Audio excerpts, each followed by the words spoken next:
Hey guys, I just wanted to talk to you about my trip yesterday to Hershey Park. I went for opening day for the general public. I don't have a season pass, only mainly because it's not in my home state, and especially with COVID conditions this year, I don't know what the situation's gonna be.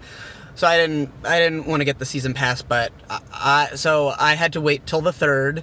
But I just went yesterday on opening day, and my goodness, this park is somehow even better than I remember it being. This park was already an A plus for me, but I'm at the point where I think it might be even better than Cedar Point. I don't even know how that's possible, but I spent the entire day from 10 o'clock to 9 o'clock, and I felt like that wasn't enough. It was just truly amazing. I got 4 rides on Skyrush, 3 rides on Candemonium, 2 rides on Great Bear. I got a ride on Fahrenheit. I got a ride on Lightning Racer.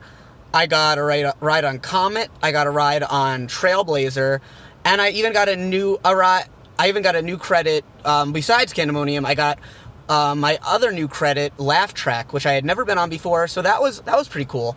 Overall, like, it was just one of those days where it's like, it just can't be met. Like, I can't believe I was there. It was at probably around 4 or 5 o'clock, and I turned to my friend and I was like, I'm not even bored yet. Like, I'm still pumped. I still want to go. I still want to do more, you know. And even when they closed, I didn't feel like I had enough time.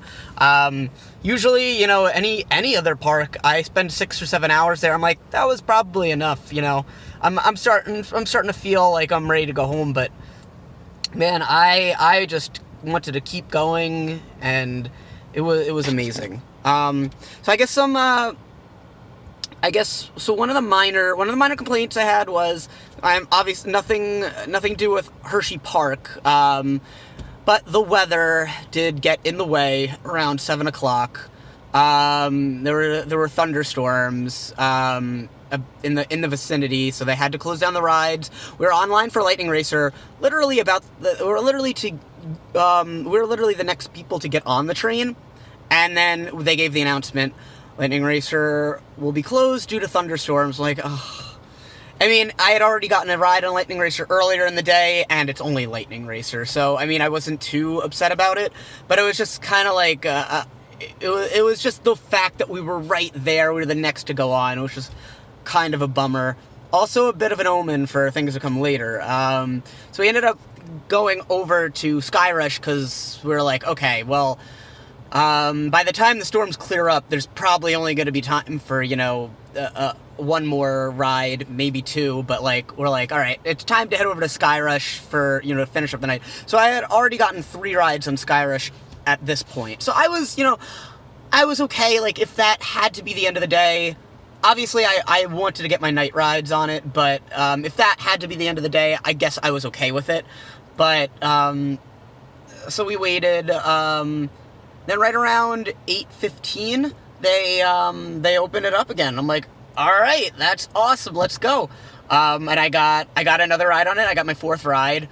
Just crazy. Like, it was running at full steam. Like, you know the difference between, you know, earlier in the day when it's kind of, I mean, the morning ride was still good, but not fantastic. The afternoon rides were, like, definitely at Skyrush's full level, but this ride was just out of this world. Like, oh my god, like, maybe the craziest ride I've ever even gotten on Skyrush, and I was like, oh my god, I gotta go again. And we got back in line. We were on the train about to go for the 5th time, and then they shut it down, and they let us off. We were literally about to dispatch, and the ride up got the call, and then lifted the restraints, so everybody had to leave the ride. It was a very, very disappointing way to end the day. I mean, we waited the extra half hour till closing, you know, because I think, I mean, that was really my call. I told my friends, I was like, hey, you know, I just gotta stay the extra half hour just in case, but they didn't open back up. But all in all, not too much of a downside. Definitely the day was great. It was fantastic. So I guess I want to talk a little bit about Candemonium specifically. This ride is very interesting, and right when I got off my morning ride, I said, this was exactly what the park needed. Now, that doesn't mean it's a perfect ride. It's not a perfect ride, but it is the perfect fit for the park. It's definitely a bit on the weaker side. You know, it's not intensity. It's not about intensity, but that's why it's a perfect complement to Skyrush. The big problem with Skyrush, as many of you know, is that it's very, very, very intense, and too intense for the general public. And that's why a lot of people don't actually like this ride. So Candemonium is a very smooth, very graceful B&M. It's your typical B&M hypercoaster. It focuses on very graceful floater, and it does it well. There's some really, really good floater airtime on this. But obviously this is not something I personally would consider in my top 10, because I like rides that are definitely on the more aggressive side. And this is not. If you're looking for something intense and something that's going to, like, throw you out of your seat, this is not the ride for you. But if you're looking for a solid B&M hyper, which gives what it's supposed to give, which is floater airtime, this ride definitely does the trick. I guess if I'm going to get into specifics, a minor complaint I have with the ride is that they have 2 trim brakes. One is on one is on the first floater hill coming back after the Hammerhead turnaround. And then the second one is after the S-curve. You go around the helix into that, like, S-curve stall.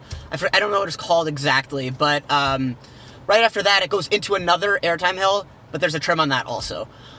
I think if they only had one of those 2 trim brakes, that it wouldn't be too bad, but the fact that they have both really kills the ride. The second one just completely ruins the final few elements of the ride.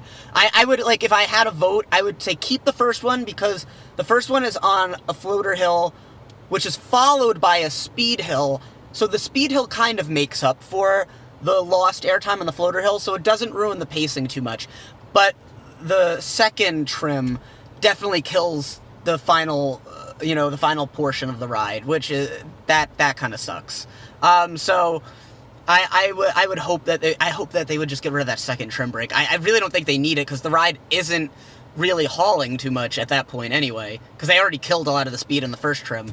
But I don't know if they're gonna look into that. The trims, sometimes they have them running, sometimes they don't. It depends on the day. So maybe I go back and I'll get a lucky ride, and they won't have the trims operating. But overall, I would give Candemonium, I would give it an 8. I think it's definitely my favorite B&M hyper of the 4 that I've ridden. It really does what it's supposed to. I think it's like the only B&M hyper that I've been on that actually does what it's supposed to, which is give you floater airtime. Nitro doesn't really. Apollo's Chariot, I have not been on in a while, but I don't remember it giving a lot of floater, and I hear from reviews that it doesn't give a lot of floater. I was planning on going back to Busch Gardens this year, but it looks like that's probably not going to happen. But when I get back to Busch Gardens eventually, I'll test that out again. And then Intimidator, or Intriminator at Carowinds, as they like to call it, that obviously has its airtime killed by trim hills. So this is really, like, I mean, this is the ride that's supposed to do what it. This is the ride that does what it's supposed to do.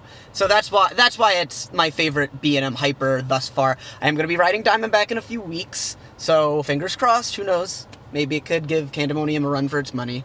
So I guess that's it for this video. I just wanted to. I really had a.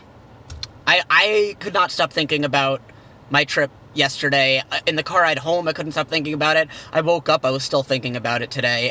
So I really just wanted to get this out there. I do have a review on my trip from last week to Holiday World and Dollywood coming up. So as soon as I get that, I have it all mapped out, but I have to record and add the video. But I do have that planned.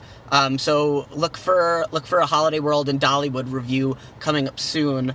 But until then, I hope you guys are enjoying things. I hope you're having a great day, and I'll see you guys soon.